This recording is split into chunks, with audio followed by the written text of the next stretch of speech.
Di era modernisasi ini, banyak hal dinilai berdasarkan materi. Hampir semua benda dianggap penting dari sisi nilai material. Namun, di tengah gaya hidup yang cenderung materialistis, masih ada orang-orang yang berusaha kembali pada fitrah kemanusiaan, mencari ketentraman melalui kedekatan dengan Tuhan. Meskipun semua manusia memiliki tujuan yang sama dalam berkomunikasi, yaitu untuk mengekspresikan keyakinannya kepada dewa atau benda-benda magis lainnya, perbedaan ini dipengaruhi oleh pengetahuan, sikap, dan kebiasaan yang berkembang di masyarakat. Budaya sangat berperan dalam membentuk perilaku dan cara seseorang menjalankan ibadah. Begitu pula dalam tradisi keagamaan. Pengaruh budaya lokal selalu hadir di dalamnya. Hal ini dapat terlihat jelas dari beragam tradisi yang tumbuh di Indonesia. Tradisi yang tersebar di Indonesia bermacam-macam bentuknya. Bahkan walaupun dengan tujuan yang sama, berdasarkan data Kementerian Pendidikan dan Kebudayaan tahun 2016, terdapat 1.268 tradisi yang tersebar di Indonesia. Banten sendiri yang dikenal sebagai kota santri memiliki 20 tradisi yang terdaftar. Sebagai salah satu dari 10 destinasi wisata nasional, Banten terkenal dengan wisata religinya yang berakar pada budaya masyarakat religius. Salah satu tradisi keagamaan yang masih lestari di Banten adalah upacara perayaan Maulid Nabi Muhammad SAW. Bentuk perayaan ini berbeda-beda di setiap daerah.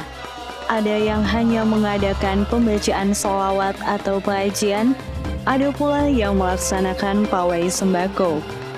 Di kota Serang, perayaan Maulid Nabi dikenal dengan nama Panjang Mulut, yang juga sering disebut ngeropok. Tradisi Islam Panjang Mulut di Banten tidak dapat dipisahkan dari sejarah masa lampau Kesultanan Banten. Sebagai warisan budaya, tradisi ini masih terus dipraktikkan hingga saat ini.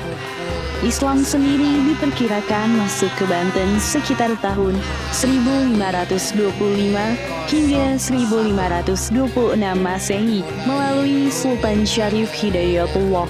Meskipun Kesultanan Banten telah berakhir, peninggalan sejarahnya masih dapat dilihat seperti Keraton Surosowan, Keraton Kaibon, Masjid Agung Banten, Masjid Pacinan Tinggi, Masjid Kasunyatan. Perkembangan ini merupakan hasil akulturasi antara pengaruh agama Hindu, Islam, dan unsur-unsur dari negara lain seperti Belanda, Cina, dan Gujarat. Tradisi Panjang Mulut yang juga disebut ngeropok diyakini diwariskan sejak masa pemerintahan Kesultanan Ageng Tirtayasa. Panjang digunakan sebagai wadah untuk menyimpan makanan dengan berbagai bentuk replika. Makna kata panjang sendiri beragam, bisa merujuk pada banyaknya makanan, bentuk kapal yang panjang, atau rangkaian kegiatan yang lama untuk memperingati hari lahir Nabi Muhammad SAW. Replika yang dibuat untuk panjang biasanya berbentuk miniatur kendaraan tradisional, masjid, perahu, atau bahkan hewan. Replika ini menghubungkan masyarakat dengan identitas, sejarah, dan nilai-nilai budaya mereka. Awalnya, panjang hanya digunakan sebagai wadah makanan. Namun, seiring perkembangan zaman, ia juga berfungsi sebagai pajangan sekaligus wadah hadiah berupa makanan dan kebutuhan pokok. replika dihias dengan ornamen seperti kertas warna-warni dan uang, serta dibuat sesuai dengan mata pencaharian masyarakat. Setelah pawai yang diiringi rebana, makanan akan disantap dan dibagikan bersama-sama. Tradisi ini awalnya digunakan sebagai alat perjuangan melawan penjajahan kolonial. Pada sekitar tahun 1870, tokoh seperti Syekh Nawawi, Ki Wasid, dan Syekh Abdul Karim mengumpulkan dana perang dengan menjual barang-barang seperti kelapa. Hasilnya digunakan untuk melawan penjajah dan membangun masjid. Meskipun cara pelaksanaannya berbeda di tiap tempat, hakikatnya tetap sama, yaitu mengagungkan Nabi Muhammad SAW. Pelaksanaan panjang mulut menampilkan berbagai ornamen menarik dari kayu dan bambu, seperti masjid dan perahu. Isinya beragam, mulai dari makanan seperti telur ayam, daging, dan ikan, hingga barang-barang seperti pakaian, sajadah, sarung, kopiah, jam tangan, bahkan uang. Ciri khasnya adalah bunga telur, yaitu telur rebus yang dibungkus kertas warna-warni, lalu ditancapkan pada tusukan bambu. Panjang mulut kemudian diarak keliling kampung menuju masjid, tempat berkumpulnya tamu undangan. Pawai ini sangat meriah dan menjadi pusat perhatian. Selain itu, terdapat tradisi saweran, yaitu pemilik panjang melemparkan uang ke udara untuk dibagikan kepada masyarakat setelah acara zikir selesai. Pawai biasanya dilakukan setelah sholat zuhur dan dilanjutkan dengan zikir mulut di masjid. Setelah acara selesai, panjang mulut dibagikan kepada para undangan yang hadir. Zikir mulut di Kota Serang menggunakan syair. Para pezikir menyanyikan lagu-lagu tertentu seperti ketika berdiri, mereka menyanyikan lagu Ya Nabi Salam, lalu kembali duduk untuk menyanyikan lagu-lagu lainnya. Rangkaian ini dikenal sebagai As-Salah, Al-Fasa, Tanakal, Walidal, Singkir, Zikrun, dan Badar. Dalam rangkaian zikir mulut tersebut, kesenian asli Banten yang memadukan gerakan dan vokal dengan syair berjanji untuk memuji Allah Subhanahu wa Ta'ala dan Nabi Muhammad SAW. Anggotanya terdiri dari 26 hingga 46 orang laki-laki. Terbang gede juga digunakan untuk menjemput panjang mulut dari rumah ke rumah. Para pemainnya melantunkan sholawat Nabi dan tuan rumah memberikan saweran. Rudat yang merupakan gabungan tari, syair, sholawat, dan olah kanuragan. Seni rudat juga digunakan dalam acara Maulid Nabi. Seringkali bersama terbang gede, tetapi tidak digunakan untuk menjemput panjang mulut dari rumah ke rumah. Perayaan ini berlangsung sepanjang bulan Maulid dan hampir seluruh penduduk Kota Serang berpartisipasi dengan membuat panjang. Persiapan melibatkan para ibu rumah tangga yang membeli bahan makanan di pasar, dan para bapak serta pemuda yang membuat wadah panjang dengan berbagai replika. Tradisi ini memiliki dampak positif pada perekonomian lokal karena meningkatkan permintaan akan bahan-bahan kebutuhan yang menciptakan perputaran uang yang dinamis. Selain itu, tradisi ini memicu partisipasi aktif masyarakat, memperkuat ikatan sosial, dan menumbuhkan rasa kebersamaan. Pengembangan tradisi ini memerlukan peningkatan investasi untuk memperbarui nilai-nilai budaya dan menghadapi pengaruh budaya global. Diperlukan juga peraturan hukum untuk melindungi dan melestarikan kebudayaan. Penguatan nilai-nilai kearifan lokal sangat penting sebagai landasan etika sosial untuk memperkuat identitas nasional. Menjelang hari perayaan, masyarakat memulai berbagai kegiatan seperti tablik akbar, pengajian, dan zikir malam. Dalam rangka kegiatan Maulid Nabi, diikuti dengan beberapa acara yang diselenggarakan oleh perkumpulan kampung, yang diwakili oleh majelis masing-masing. Kegiatan yang bisa dilakukan sebelum puncak acara meliputi zikir malam. Zikir malam biasanya dilakukan oleh masyarakat setempat. Namun pada hari perayaan akan hadir para penzikir dari luar daerah yang diprioritaskan, terutama bagi penzikir yang membutuhkan. Selanjutnya yaitu pengajian. Pengajian menuju acara perayaan yang menghadirkan penceramah dari daerah sekitar. Di Banten, tradisi perayaan Maulid Nabi tidak hanya dimulai pada hari pelaksanaannya, melainkan telah dipersiapkan sejak jauh hari. Seluruh elemen masyarakat, mulai dari kaum ibu, para bapak, hingga para pemuda, turut serta dalam berbagai persiapan. Tidak ada perintah, tidak pula paksaan. Semua bergerak dengan semangat gotong royong. Di setiap rumah, di setiap masjid, warga saling bantu untuk merangkai, menghias, dan memanjangkan harapan mereka. Setiap panjang bukan sekedar berisi beras atau gula, melainkan menjadi simbol dari harapan, sedekah, dan doa yang tulus. Salah satu ciri khas dari panjang mulut adalah membuat bunga telur, di mana telur rebus dibungkus kertas dan disusun indah pada tusukan bambu. Telur ini tidak hanya menjadi hiasan, tetapi juga memiliki makna mendalam sebagai simbol kehidupan, kemurnian, kekuatan, dan kesejahteraan.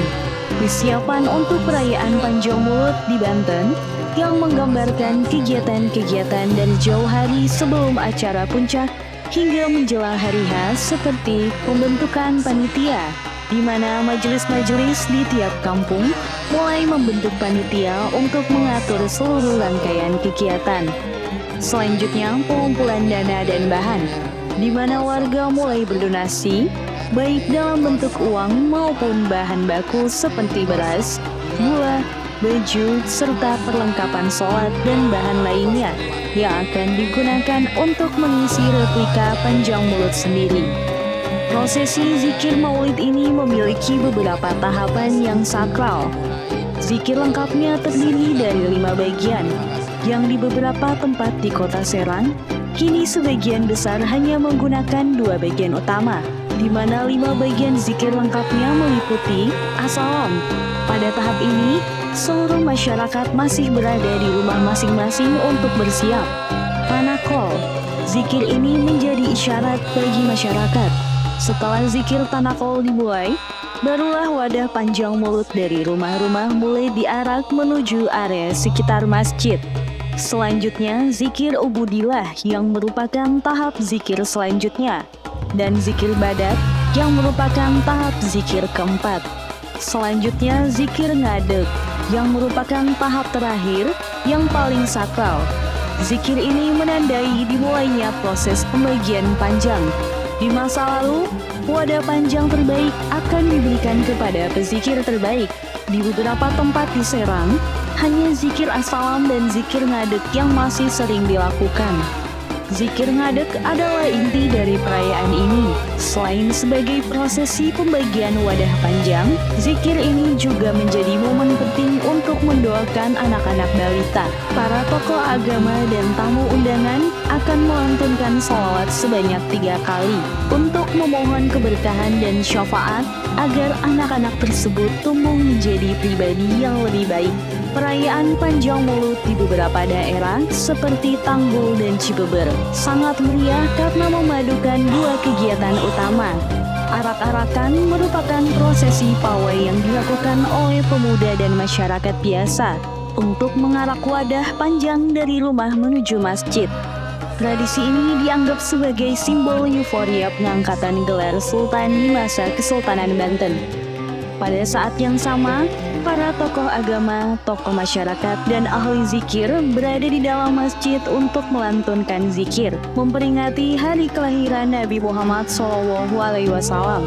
Kedua kegiatan ini menyatu dalam satu perayaan yang dikenal dengan istilah Muludan, sebuah acara yang memadukan semangat kegembiraan, gotong royong, dan kedalaman spiritual. Panjang Mulut, sebuah tradisi yang mengakar kuat di Banten, sejatinya bukanlah sekedar perayaan tunggal, melainkan sebuah simfoni dari 2 peristiwa bersejarah yang menyatu dalam satu euforia. Menurut pandangan budayawan, penamaan Panjang Mulut sendiri menyimpan dualisme makna. Di satu sisi, ia merujuk pada rangkaian kegiatan sepanjang bulan Maulid yang mencerminkan kehusyuan kolektif selama 1 bulan penuh. Di sisi lain, ia juga menunjuk pada pajangan atau replika hiasan yang menjadi simbol utama perayaan ini. Sinergi yang unik ini tercermin dalam 2 kegiatan utama yang berjalan secara paralel. Di dalam masjid, para tokoh agama, ahli zikir, dan sesepuh menjalankan ritual sakral untuk memperingati hari kelahiran Rasulullah SAW. Sementara itu, di luar masjid, masyarakat umum dan pemuda-pemudi merayakan peristiwa bersejarah lain. Momen ini di mana Raja Banten dianugerahi gelar Sultan oleh Syarif Mekah. Euforia ini diwujudkan melalui arak-arakan panjang, sebuah prosesi meriah di mana replika hiasan diarak keliling kota. Zikir dalam tradisi panjang mulut bukanlah ritual yang sederhana. Ia terdiri dari 5 bagian yang saling terikat, yang dulunya diselesaikan dalam waktu kurang lebih 4 jam, mulai pukul 7.30 hingga 11.30. Hal inilah yang menjadikan panjang mulut sebagai jembatan antara masa lalu dan masa depan, antara euforia sejarah dan kedalaman spiritual yang terus hidup dan berkembang di tanah Banten. Tradisi panjang mulut menjadi bukti bahwa gotong royong adalah pilar etika sosial yang memperkuat rasa persatuan dan membangun solidaritas yang tulus. Inilah ruh dari panjang mulut, sebuah perayaan yang bukan hanya memperingati kelahiran seorang nabi, tetapi juga merayakan kehidupan itu sendiri, melalui nilai-nilai berbagi, kepedulian, dan kebersamaan yang terus hidup sepanjang zaman.